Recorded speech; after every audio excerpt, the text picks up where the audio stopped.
Eddie Hall. 29-godišnji Eddie Hall je 2017. vladajući šampion u takmičenju najjači čovjek na svetu. Zbog svoje snage stekao je nadimak Zver i on je bio prvi Britanac koji je osvojio titulu u posljednje 24 godine. Zanimljivo je pomenuti da je također pobedio Hafpora Juliusa Bjornsona, koji glumi planinu u seriji Igra prestola. Eddie Hall ne samo da je šampion, već drži rekord tako što je podigao 500 kg u mrtvom dizanju. Eddie je visok 190 cm i težak je 185 kg, što znači da može da podigne 2 puta više od svoje težine. Phil Pfister. Phil Pfister je američki strongman koji je osvojio svetsku titulu 2006. godine. Aktivno se bavio ovim sportom od 1998. do 2010. godine i on je prvi Amerikanac koji je osvojio titulu za najjačeg čoveka na svetu još od 1982. godine. Visine 198 cm i težine 165 kg, a većina tih kilograma su sami mišići, koji moraju biti ogromni kako bi pobedili na strongman takmičenju. Tokom svoje karijere procenat masti koji je Phil imao bio je 5%, što je neverovatan broj za nekog njegove veličine.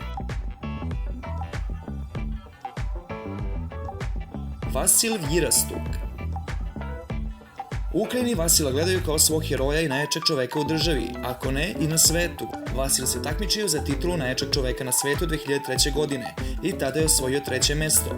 Kada se vratio na isto takmičenje 2004. godine, konačno je osvojio titulu najjačeg čoveka na svetu. Njegova visina iznosi 190 cm, a težina negde oko 150 kg. Vasil je toliko jak da može da šeta držeći u svakoj ruci po 180 kg. Uspeo je da vuče 5 automobila dužinom od 18 metara i prevrne ogromnu gumu težine 365 kg.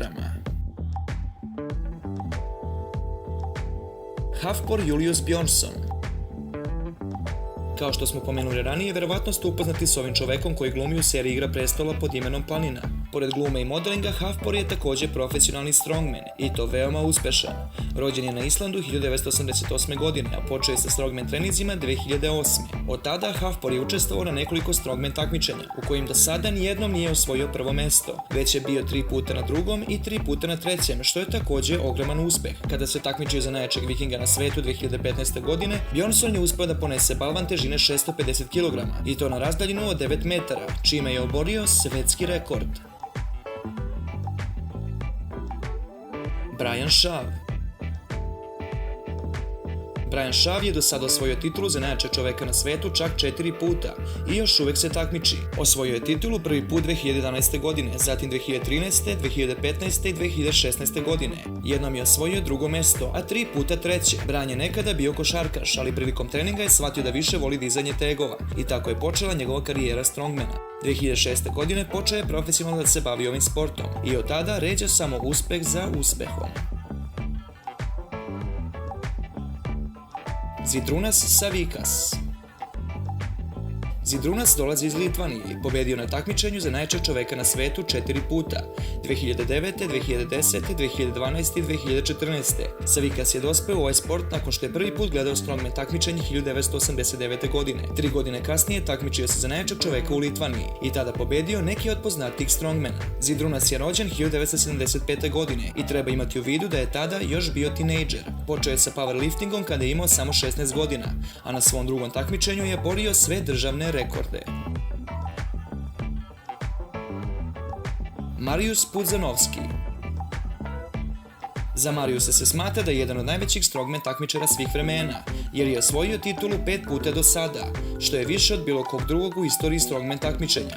Marius nije samo strongman, već je i MMA borac sa rekordnom serijom uzastopnih pobjeda. Pudzianowski dolazi iz Poljske i osvojio titulu najjačeg čoveka na svetu 2002., 2003., 2005., 2007. i 2008. godine. Helmut Strebel. Iako nije strongman, za Helmuta smatraju da je jedan od najbolje razvijenih ljudi na svetu. Strebel ima 47 godina i svojim izgledom dokazuje da čovjek u svakom dobu može da postigne ovakvu formu. On je visok 160 cm i težak 90 kg, od čega su najveći deo čisti mišići. Helmut dolazi iz Austrije i poznat je po niskom procentu masti i pobedama na bodybuilding takmičenjima, iako je u svojim 40-ima.